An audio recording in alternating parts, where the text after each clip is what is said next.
Hello, welcome to another book read. Today we are reading a book that I found. I believe it is from the I think someone donated it, or it's from the child care center downstairs. It's seen some better days. It's all taped up, so I think someone was trying to maybe get it recycled or whatever. But I found it in a room, so we're gonna read it. And yeah, I hope all the pages are there. Okay, so this is called Larry Gets Lost in Seattle. And this is by John Skewes and Robert Schwartz. Okay, so Larry Gets Lost in Seattle. All right. This is Larry. This is Pete. They ride together in the back seat.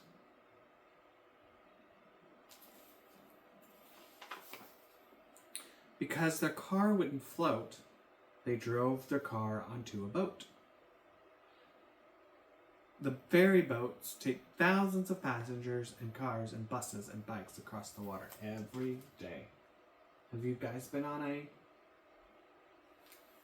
a ferry, a Washington State ferry yet?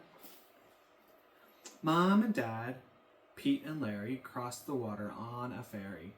Soon a city was very near. The ferry boat docked beside a pier. Does that look familiar to you? This is Seattle. The Smith Tower used to be the tallest building in Seattle. I have not been to the Smith Tower. Pioneer Square was their very first stop. A real fun place to eat and shop. And Pioneer Square has the oldest buildings in Seattle, built over 100 years ago. Have you been to Pioneer Square?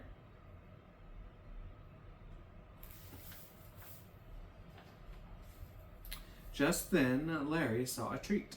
He quickly bounded up the street, but after running several feet, he realized that he'd lost Pete.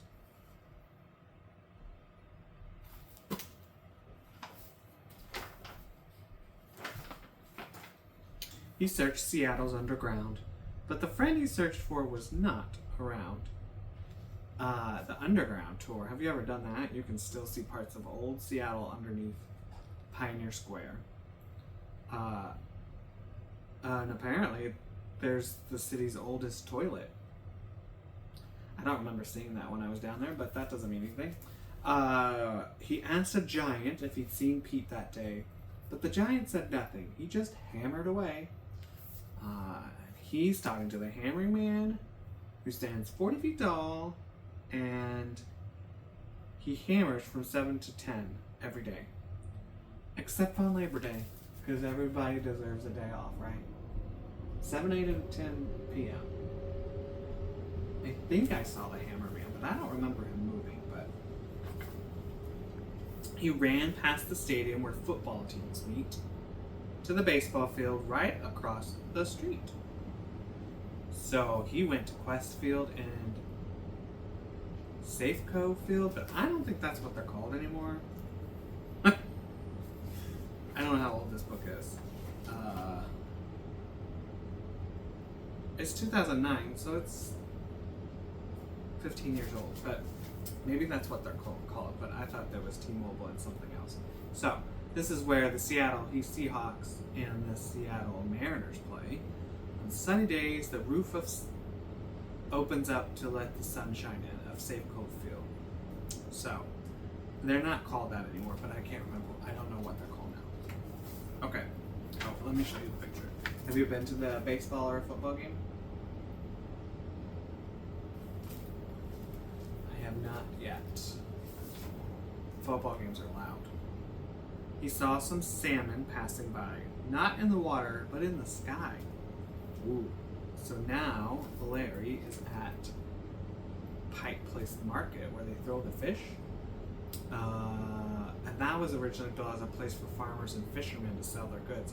Now you can buy almost anything there. Have you been there? I love it there.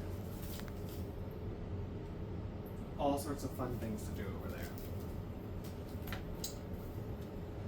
Over his head, a silver train raced toward a saucer that seemed to be from outer space. The Seattle Space Needle. There's a restaurant on top, and it slowly moves. I did not enjoy that. Even stranger, the bright colored building next door looked just like a pile of clothes on the floor. Okay. And that's the EMP, where you can learn about music or make your own. Didn't know that was the thing. It's kind of cool. Some of these things may or may not still be here, so I apologize. I don't know. Not finding his friend was troubling Larry. In fact, things around him were getting quite scary. He passed by the Fremont Troll, who lives under a real bridge, and he's holding a car. I haven't got to see that one in person yet. He saw some people waiting by the street. Something told him they couldn't help him find Pete. And he's talking about a group of statues called Waiting for the Interurban. That apparently have been waiting for a bus since 1979. It's a long time. And sometimes people put clothes on them. I've never seen that either. Interesting. Interesting. I'm learning all sorts of new places I need to go visit, huh? Larry then ran through a strange little town built on the water instead of the ground. Then a big fat creature blocked Larry's way. Nothing Larry did could make him go away.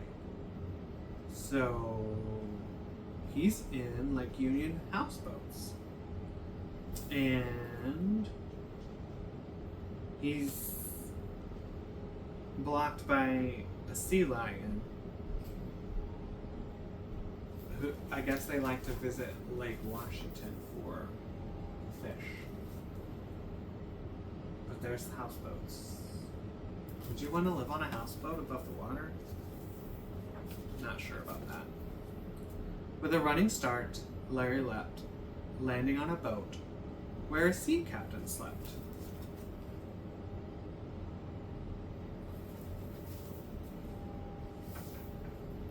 The captain laughed and picked Larry up. "Is that your owner you lost, pup?" Larry was so excited he and Pete were reunited. The captain called Pete's dad on the phone. "Don't worry, Larry, you'll soon be home."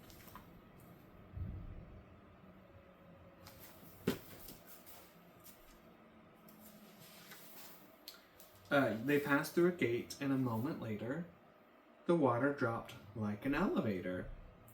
They're in the Ballard Locks, which is a big gate that allows boats to go from the lake to the ocean without letting all the water out. Interesting.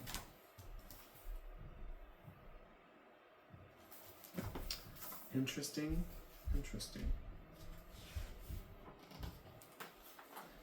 Larry's family was soon within reach. They agreed to meet at Alki Beach. This is Larry's last stop in Seattle, but it's the first place settlers landed and met Chief Seattle over 150 years ago. Okay. Alki Beach. Never heard of it. I guess that's another place I need to go.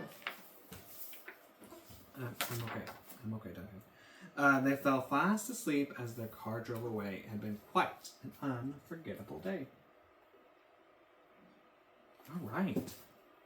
The end. So have any of you visited any of those places? Do you remember? I've been to a few of those places. A couple I've learned for the first time. So now I have things to do when spring comes and it warms up. All right. Thank you for joining me. Have a good day. Bye.